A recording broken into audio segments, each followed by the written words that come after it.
प्यारे दोस्तों, आज इस वीडियो में हम ह्यूमन जेनेटिक्स यानी मानव आनुवंशिकी पर चर्चा करेंगे। तो दोस्तों, पहले हम ह्यूमन जेनेटिक्स के विषय में जान लेते हैं कि क्या होता है ह्यूमन जेनेटिक्स। तो दोस्तों, इसके पिछले वाले वीडियो में हमने प्लांट जेनेटिक्स में बताया है कि जो जेनेटिक्स होता है, यह जेनेटिक्स यानी आनुवंशिकी जो होता है, इसके जो खोजकर्ता थे वो ग्रेगर जॉन मेंडल थे। यानी यदि क्वेश्चन में पूछता है कि फादर ऑफ जेनेटिक्स कौन है, तो आपको ध्यान देना है ग्रेगर जॉन मेंडल को टिक करना है। इसके बाद दोस्तों, यदि पूछा जाता है कि जेनेटिक्स क्या है, तो आप एक लाइन में उसका जवाब दे सकते हैं कि genetics is the study of heredity and variation. यानी दोस्तों, हेरिडिटी का मतलब होता है वंशागति और वेरिएशन का मतलब होता है विभिन्नता। यानी दोस्तों, आनुवंशिकी में हम किसी भी जीव के वंशागति और उसमें होने वाली विभिन्नता का अध्ययन करते हैं, तो उसे कहते हैं आनुवंशिकी। यदि आनुवंशिकी का मतलब यदि हम और सरल भाषा में समझे दोस्तों, तो आनुवंशिकी जो होता है यह जैविक विज्ञान का एक ऐसा अनुशासन है जो मानव व जीवित जीव के व्यक्तिगत गुणों का अध्ययन करता है, जो जीन के माध्यम से अपने पूर्वजों से प्राप्त होता है। तो इस प्रकार से दोस्तों, हमने ह्यूमन जेनेटिक्स को सरल भाषा में समझने का प्रयत्न किया है। तो इसी प्रकार से दोस्तों, हम क्वेश्चन नंबर 1 को देखेंगे। क्वेश्चन नंबर 1 कह रहा है कि आनुवंशिकता के जनक हैं, यानी फादर ऑफ जेनेटिक्स कौन है। तो आपको ध्यान देना है कि यदि क्वेश्चन में आता है कि फादर ऑफ जेनेटिक्स यानी आनुवंशिकता के जनक कौन है, तो आपको ग्रेगर जॉन मेंडल को ध्यान देना है। फिर क्वेश्चन नंबर 2 दोस्तों कह रहा है कि आनुवंशिकता की इकाई है, तो द यूनिट ऑफ जेनेटिक्स। तो दोस्तों, जो आनुवंशिकता की इकाई है वह जीन है। हम इसके पहले भी बता चुके हैं कि जो जीन है यह डीएनए का वह छोटा से छोटा खंड होता है जो जीन से मिलकर बना होता है। तो आपको यदि क्वेश्चन में पूछता है कि जीन क्या है, तो जीन डीएनए का छोटा से छोटा खंड है, ठीक है, जिसमें उसका आनुवंशिक कूट यानी जेनेटिक मटेरियल क्या होता है, उपस्थित होता है। इसे क्या कहते हैं दोस्तों, उसे जीन कहते हैं। इसी प्रकार से क्वेश्चन नंबर 3 को देखते हैं। कह रहा है कि आनुवंशिक यूनिट अर्थात जीन होते हैं। तो दोस्तों, जो जीन होते हैं वो गुणसूत्रों में होते हैं, तो आपको ध्यान देना है। क्वेश्चन नंबर 4 कह रहा है कि जीन है। तो जीन दोस्तों क्या होता है, ये डीएनए का एक भाग है। अगर डीएनए का पूरा नाम पूछता है यहाँ, तो आप कहेंगे कि डीएनए का पूरा नाम डीऑक्सीराइबोज न्यूक्लिक एसिड है। इसी प्रकार से क्वेश्चन नंबर 5 कह रहा है कि सबसे पहले प्रयोगशाला में जीन का संश्लेषण करने वाले वैज्ञानिक हैं। तो दोस्तों, लेबोरेटरी में जीन का संश्लेषण जो सबसे पहले किए थे उनका नाम था डॉक्टर हरगोविंद खुराना। तो जो डॉक्टर हरगोविंद खुराना थे, इन्होंने प्रयोगशाला में सबसे पहले जीन का संश्लेषण किया था। क्वेश्चन नंबर 6 कह रहा है कि एक जीन एक एंजाइम सिद्धांत किसने दिया था। तो वन जीन वन एंजाइम जो प्रिंसिपल था दोस्तों, यह दिए थे बीडल और टाटम नामक वैज्ञानिक ने। तो बीडल और टाटम नामक वैज्ञानिक ने एक जीन एक एंजाइम सिद्धांत प्रस्तुत किया था। यह क्वेश्चन बहुत ही इम्पॉर्टेंट है दोस्तों। क्वेश्चन नंबर 7 कह रहा है कि नवजात शिशु के लिंग का निर्धारण किसके वंशागत हुए गुणसूत्र द्वारा किया जा सकता है। तो दोस्तों, जितने भी जो बच्चे जन्म लेते हैं, जो शिशु का जन्म होता है, तो उनके जो सेक्स का डिटर्मिनेशन होता है, यानी उसके लिंग का निर्धारण कि वो बच्चा जो जन्मेगा वह मेल होगा या फीमेल होगा, यह उसके पिता द्वारा निर्धारित किया जाता है। क्योंकि दोस्तों, जो पिता का क्रोमोजोम होता है वो होता है एक्स और वाई, जबकि जो माता का क्रोमोजोम होता है, गुणसूत्र होता है, वो होता है एक्स और एक्स। तो दोस्तों, जो वाई होता है ये डिफरेंट क्रोमोजोम होता है, तो पिता का वाई क्रोमोजोम ही आने वाली संतान का निर्धारण करता है।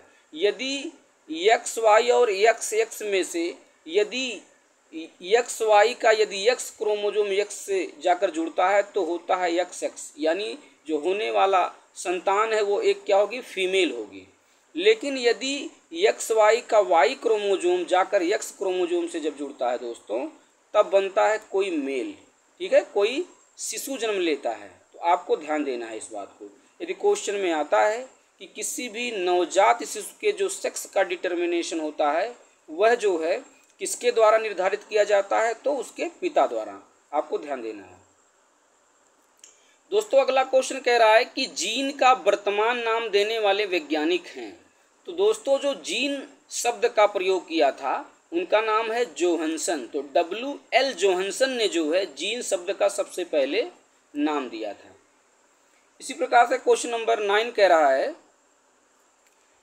कि कोशिका में पाया जाने वाला आनुवंशिक पदार्थ है। तो दोस्तों जो किसी सेल के अंदर जो जेनेटिक मटेरियल होता है वह DNA होता है। ठीक है, ये बहुत ही इंपॉर्टेंट क्वेश्चन है। यदि क्वेश्चन में आता है कि बताइए कोशिका में पाया जाने वाला आनुवंशिक पदार्थ जेनेटिक मटेरियल कौन है, तो आपको DNA ध्यान देना है। क्वेश्चन नंबर 10 कह रहा है कि प्रयोगशाला में सबसे पहले DNA का संश्लेषण किया था। तो दोस्तों ये क्वेश्चन रिपीटेड है। प्रयोगशाला में सबसे पहले DNA का संश्लेषण डॉक्टर हरगोविंद खुराना ने किया था। इसके लिए इनको नोबेल प्राइज भी दिया गया है। तो इसी प्रकार से क्वेश्चन नंबर 11 कह रहा है कि DNA का डबल हेलिक्स मॉडल किसने दिया था। तो दोस्तों जो DNA का डबल हेलिक्स मॉडल था यह वाटसन और क्रिक नामक वैज्ञानिक ने दिया था। इसी प्रकार से क्वेश्चन नंबर 12 कह रहा है कि माता पिता के गुण उनकी संतानों में किसके द्वारा स्थानांतरित होते हैं। तो दोस्तों जो पेरेंट्स के जो करैक्टर होते हैं जो उनके ऑफस्प्रिंग में उनके संतानों में जाते हैं ये क्रोमोजोम द्वारा यानी गुणसूत्रों के द्वारा निर्धारित होते हैं। ठीक है, तो क्वेश्चन नंबर 13 कह रहा है कि मनुष्य में द्विगुणित क्रोमोजोम की संख्या होती है। तो दोस्तों जो मनुष्य के अंदर जो डिप्लॉयड क्रोमोजोम की संख्या होती है वह 23 होती है, क्योंकि टोटल क्रोमोजोम मनुष्य के अंदर होता है दोस्तों 46 क्रोमोजोम होता है। तो यदि स्पर्म और ओवम की बात करें, शुक्राणु और अंडाणु की बात करें, तो शुक्राणु में 23 क्रोमोजोम होते हैं और 23 ही दोस्तों क्रोमोजोम होते हैं अंडाणु के अंदर। तो ये जब स्पर्म और ओवम जो है आपस में फ्यूज़न करते हैं, ठीक है, जब दोनों गैमीट फ्यूज़न करते हैं तो दोस्तों जाइगोट बनता है। तो जाइगोट में क्या होता है 23 और 23 गुणसूत्र जुड़कर क्या बन जाते हैं 46 क्रोमोजोम हो जाते हैं। तो आपको ध्यान देना है, यदि क्वेश्चन में पूछता है कि मनुष्य में टोटल क्रोमोजोम कितना होता है तो आपको 46 मारना है। ठीक है, और मनुष्य में अगर पूछता है कि बताइए किसी भी गैमीट में कितने क्रोमोजोम होते हैं तो आपको 23 क्रोमोजोम ध्यान देना है। क्वेश्चन नंबर 14 कह रहा है कि पुरुष में पुरुषत्व के लिए कौन सा गुणसूत्रीय संयोजन उत्तरदायी है। तो दोस्तों हमने पहले ही इसका डिस्कशन किया है कि जो मेल होता है वो X और Y क्रोमोजोम होता है, जबकि जो फीमेल होता है वो X और X होता है। ठीक है, जब मेल का Y क्रोमोजोम जब मेल का यानी पुरुष का Y क्रोमोजोम किसी फीमेल यानी फीमेल के X क्रोमोजोम से जाके जुड़ता है तो X और Y क्रोमोजोम बनता है और XY क्या है किसी मेल को संकेत करता है। ठीक है दोस्तों, अगला क्वेश्चन 15 कह रहा है कि एक सामान्य शरीर कोशिका में गुणसूत्रों की संख्या कितनी होती है। तो दोस्तों हमने इसके पहले ही डिस्कशन किया कि मनुष्य के शरीर में जो टोटल क्रोमोजोम की संख्या होती है वो 46 होती है, यानी 46 chromosome are present in human body. ठीक है, तो आपको ध्यान देना है। 16 नंबर कह रहा है कि मनुष्य में मेल क्रोमोजोम नर गुणसूत्र का सम्मिश्रण होता है। तो दोस्तों X जब Y से अटैच होता है तो XY बनता है और यह मेल को डिनोट करता है। क्वेश्चन नंबर 17 कह रहा है कि नवजात शिशु के लिंग का निर्धारण किसके वंशागत हुए गुणसूत्र के द्वारा किया जा सकता है। तो दोस्तों ये इंपॉर्टेंट और रिपीटेड क्वेश्चन है। किसी भी शिशु का जो सेक्स का डिटर्मिनेशन होता है ये उसके पिता यानी उसके फादर द्वारा जो है डिटर्मिनेट किया जाता है। तो आपको इस क्वेश्चन को ध्यान में देना है। क्वेश्चन नंबर 18 कह रहा है कि एक सामान्य मानव शुक्राणु में ऑटोसोम की संख्या कितनी होती है। तो दोस्तों हम आपको बता दें कि जो मनुष्य होता है मनुष्य में टोटल क्रोमोजोम की संख्या 46 होती है, जिसमें 23 पेयर होते हैं, यानी 23 मिलकर क्या बनते हैं 46 क्रोमोजोम का निर्माण। तो दोस्तों जो 46 क्रोमोजोम थे उस 46 में से आप जो है 23 जोड़ा यानी 23 पेयर होते हैं, जिसमें 22 पेयर जो होते हैं उनको ऑटोसोम कहा जाता है, जबकि जो एक पेयर होता है उसको क्या कहते हैं उसको हेट्रोसोम कहते हैं। ये क्वेश्चन इंपॉर्टेंट है। क्वेश्चन नंबर 19 कह रहा है कि मनुष्य में कौन से क्रोमोजोम के मिलने से बालक का जन्म होता है।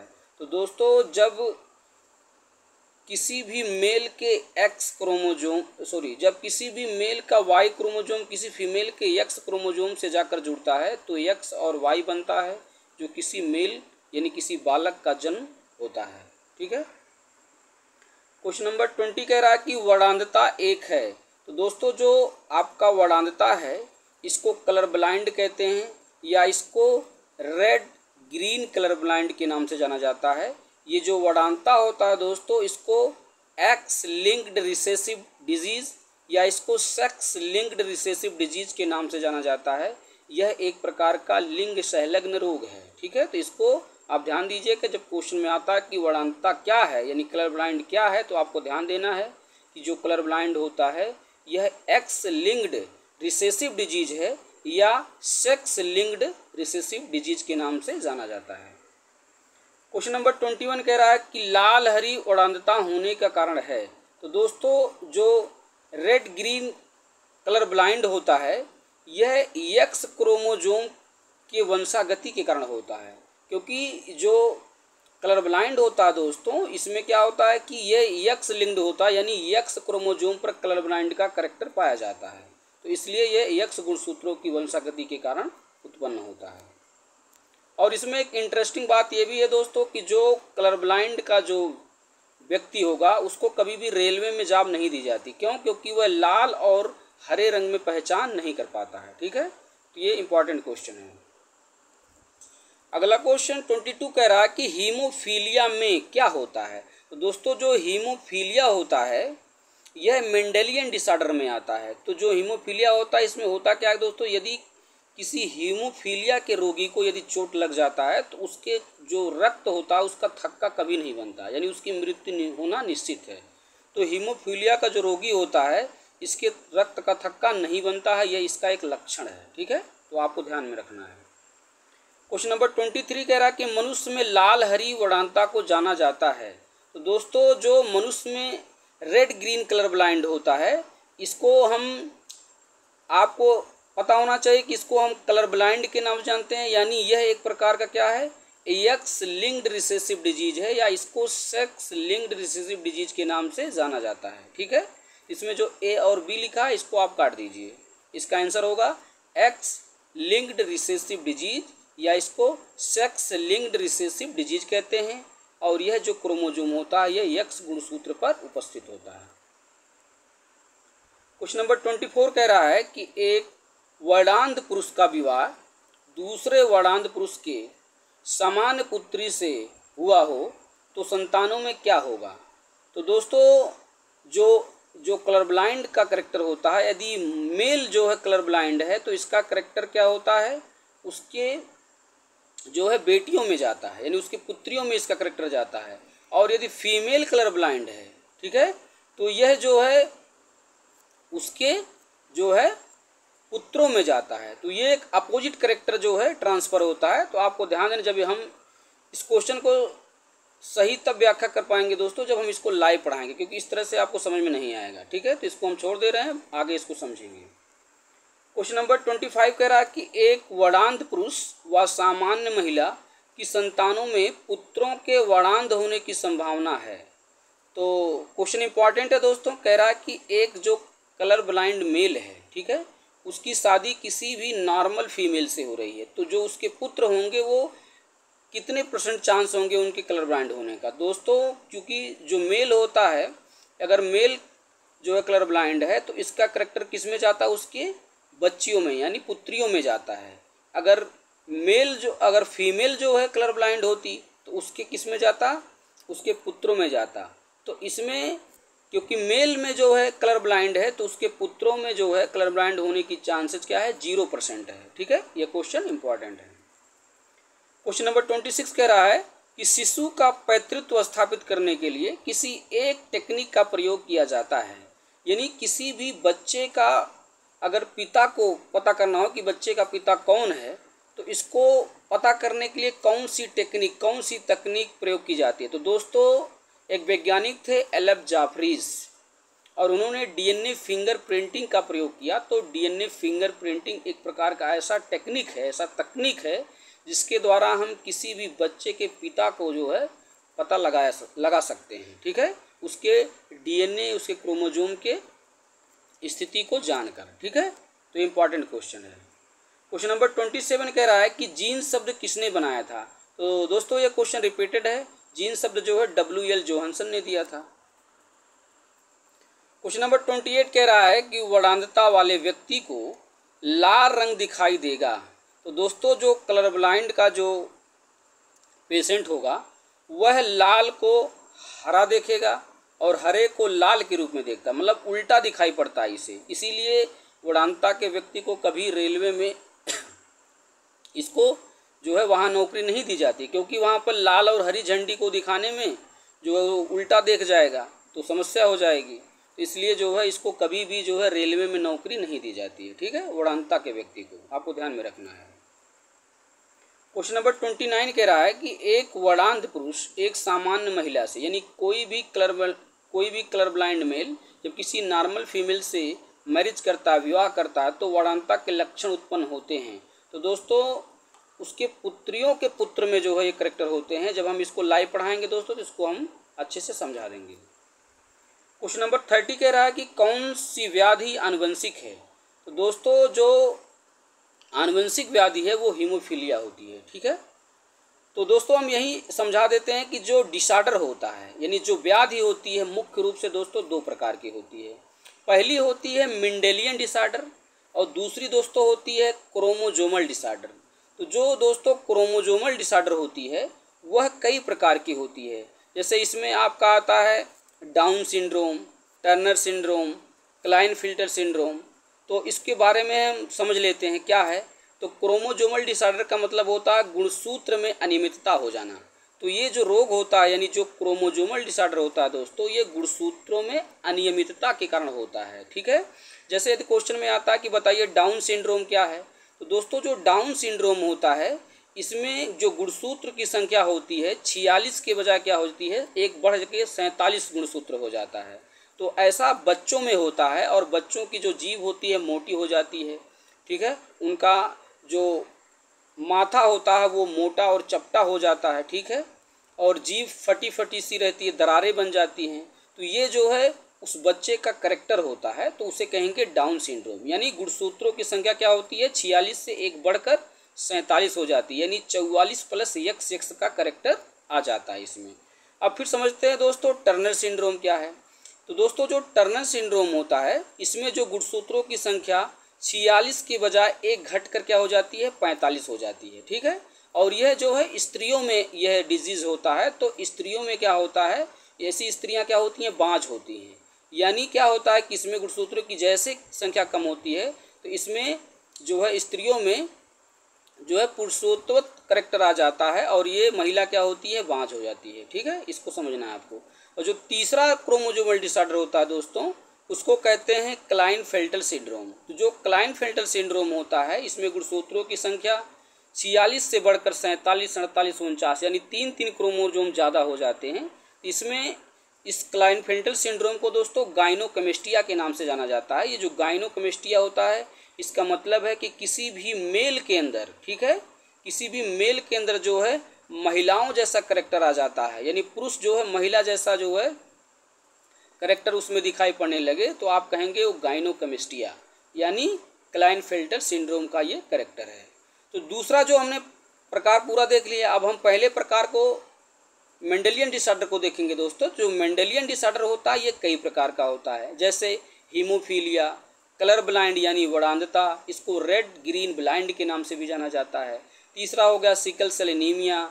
चौथा आपका हो गया फिनाइल कीटोनूरिया। तो ये सभी जो रोग हैं ये क्या है, मेंडेलियन डिसऑर्डर। अब एक एक करके इसको समझ लेते हैं दोस्तों। क्या होता है हीमोफीलिया।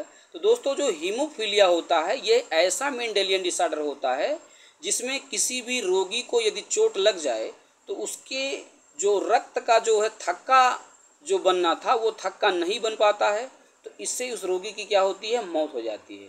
यानी यदि कोई पूछे कि बताइए हीमोफीलिया रोग क्या है तो आपको बताना है कि जो हीमोफीलिया रोग होता है इसमें रोगी को चोट लगने पर उसके खून का थक्का नहीं बन पाता है।